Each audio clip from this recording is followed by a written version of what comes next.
Welcome to the Diverse Minds podcast, where we give you the tips, tools, and techniques you need to be a mentally healthy and inclusive leader. Each week, you'll hear about a variety of topics linked to mental health, well-being, and diversity that will enhance both your professional practice and personal well-being. Welcome to the 105th episode of the award-winning Diverse Minds podcast. And it's the happy birthday episode. I have made it through 2 years of podcasting. So today's episode is all about celebrating the second birthday, 104 full episodes of the Diverse Minds podcast. So this is the 105th one.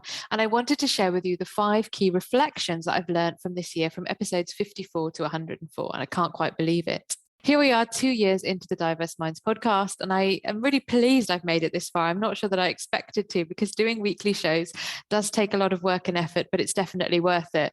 And for those of you who are regular listeners, you'll know that blogging isn't one of my favorite things. I do it occasionally, and I have done it, of course, to showcase my wonderful associates.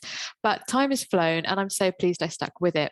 And what a year it's been. I thought 2019 to 2020 was tough, but I have to say 2021 has been far harder in terms of maintaining positivity and to keep going. So in this episode, I wanted to share with you a recap from last year's worth of episodes and provide an update. At the end of the first year, I told you that the podcast was going to cover the following themes: race equality, mental health awareness, Black global majority women, women of colour, and to share my own personal journey. And I think this has worked really well, but I'd love to know your thoughts. So please don't forget that you can always drop me an email or message me on Twitter, my Facebook page, or LinkedIn at Diverse Minds UK.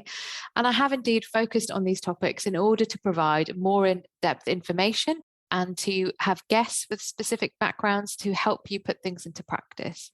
Secondly, I think the proudest achievement was winning the Best Diversity and Inclusion podcast on Lindsay Ann Gold's Podcasting for Business Awards.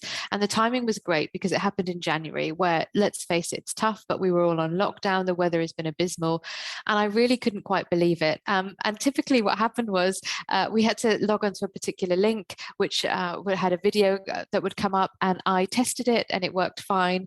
And then on the night, it didn't work, but she did make sure that everyone sent in videos beforehand. So that was great.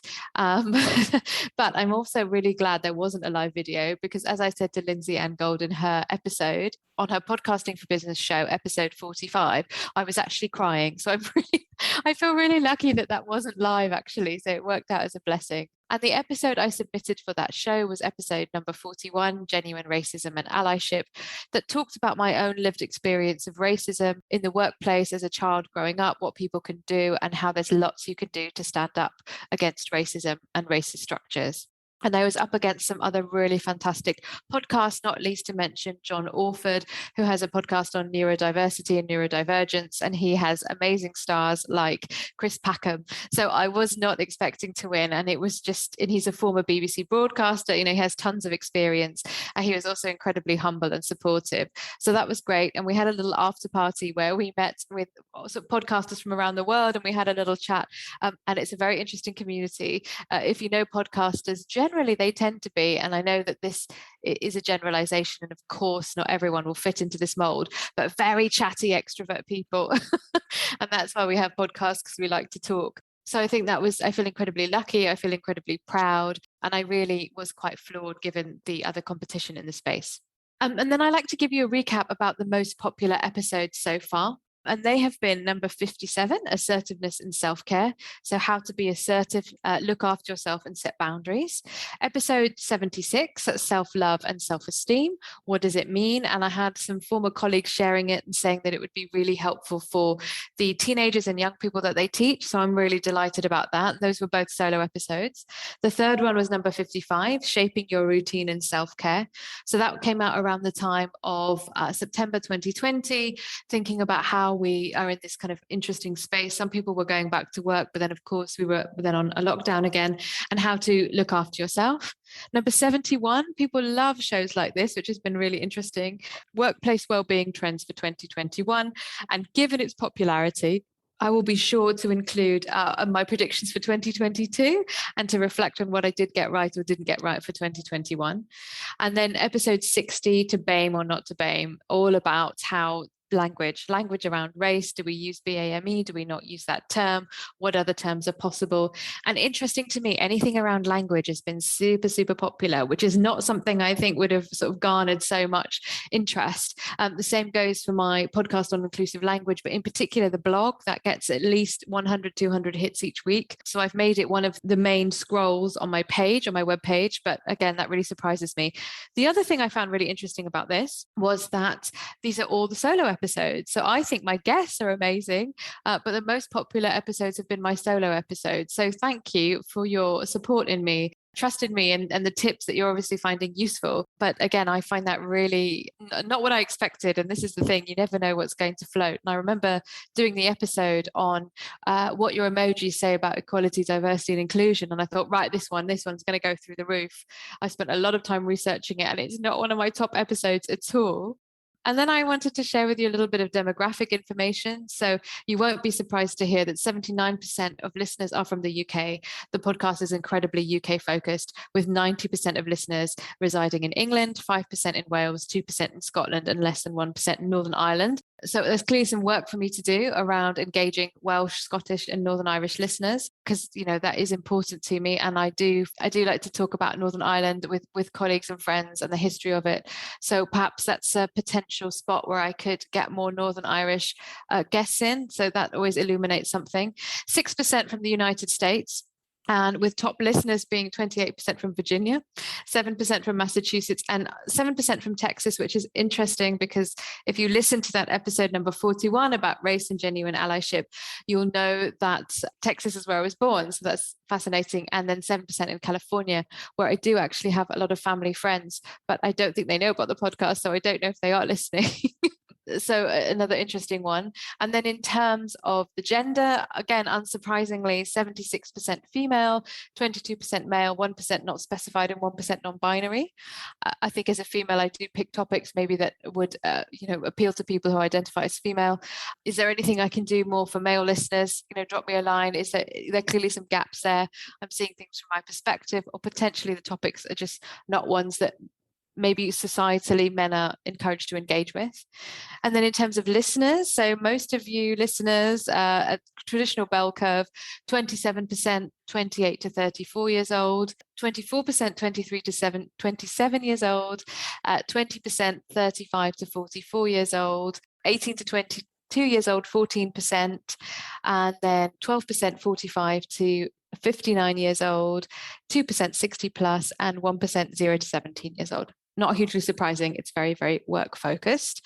And then your platform. So 50% of you are listening on Spotify, 29% on Apple Podcasts, 4% on Overcast, 3% on Podcast Addict, and 14% on other platforms. I do like to share my stats, and I know that a lot of you are very interested in stats. So that's something I hope you find interesting. And then back to the guests. So like I said, I am quite intrigued that the solo episodes are more popular, because the guests have been fantastic. And one of the most popular guest episodes was number 58 with the wonderful Janet Morgan on neurodiversity, race and culture. So do check out that episode. So Janet is a neurodivergent specialist, particularly with dyslexia in the study place. And she's writing a book, Black, Gifted and Dyslexic. So do check that out. And that was for Black History Month 2020. We had gender-based violence and mental health with Manny Hare. So Manny is a member of the Asian Business Chamber of Commerce. She's an author. She does ghostwriting for people, and she talks about her own lived experience of gender-based violence, culture, and mental health. So do check that out. Episode 56 was Rupinder Kaur from Asian Women Mean Business, a dear friend, and I'm part of her Inspire network, and she talks about creating safe cultural spaces. Podcast 80 with Georgina Fahosi, the wonderful woman and entrepreneur and CEO behind Afro Touch, and her episode was called Entrepreneurship with an Afro Touch. Again, brilliant. She's a parent. She has 3 children. She has a full-time job. She's a pharmacist. It's amazing. She has a job and she runs her business, which is phenomenal. So do check that out. And most recently, for South Asian Heritage Month, Raki Shah, defining global feminism, CEO of the Circle NGO. Again, another dear friend. I'm really lucky to call her my friend, where she talks about defining this term, what it means, and her own lived experience around her journey. And then I just wanted to also say around, my fifth point, my reflection is around the personal journey and what's gone well. And I think for me, I'm always really, really, I love hearing from listeners and being tagged into posts from people I don't know or don't know very well who are listening and singing praises and saying, listen to this. I picked up some top tips full of insights and things I can take away, because that's absolutely what I want. I want people to listen to things and think, right, okay, I can bring this up at a team meeting. I can change it up. I can do things differently, even if it feels quite small, that people are taking action. So I'm really delighted. And as a result, as this is the second birthday episode, I'm really wanting to offer you something exciting, listeners. So I'm launching a competition where you can win a £600 coaching package with me. So what you have to do in order to do this is to subscribe or follow my podcast on any of the platforms and leave me a review where you can, and share it on your social media and tag me in at Diverse Minds UK on Facebook, on Twitter, and on LinkedIn. You can tag in my name, Layla Okai, or you can also tag in the business page, Diverse Minds UK. And if you could use the hashtag Diverse Minds Podcast, so I can find the shares and promote, and this really helps the podcast too. And you have an opportunity of winning. So you've got to subscribe or follow my podcast, leave a review, take a photo of it or share that review on your social media, tag me in, ideally use the hashtag Diverse Minds Podcast, and I will pick a winner in the next 2 weeks. It's really exciting, and I really hope you'll be interested in doing that. So if you can't afford to purchase training, one of the things, one of the many reasons I started a podcast, one was to not do blogging or not to do blogging that regularly. And the second one was for people who are unsure. If you didn't have the power to purchase training, or you didn't have control over the financial purse strings for your departments, or you thought, I'm not sure about her style, the whole idea was to provide tools, tips, and techniques that would support anyone. So I just wanted to say a huge thank you to all of you who have listened, whether you've listened to one episode or 104, 5 episodes. It's not a case of having 10,000 downloads per week. Now, don't get me wrong, I would absolutely love that. But as my podcast producer, Zavi Ume, keeps saying to me, Layla, it's not necessarily about big numbers. You want fans, you want people who are listening, you want people who are doing things with your content. And also, so it's about the engagement, and your podcast is really niche. It isn't I'd love it to be for everyone, but being realistic, we saw the numbers. I read out to you the percentage for 0 to 17-year-olds. That's not really my demographic. They're not really going to get a huge amount for this because it is so workplace. But I'm so happy to have engaged followers who will and can make a difference. And also being contacted by South Asian women similar to me who, when I was growing up, there weren't things like this. And so having people contact me and saying, this has been really useful, it's made me think about things differently. And in fact, the person who wrote the handbook for my associates is a podcast listener. And she was brilliant, because what she did is she took the content and she said, I'm going to put some of the things that I've heard in your podcast into your handbook, which is really lovely.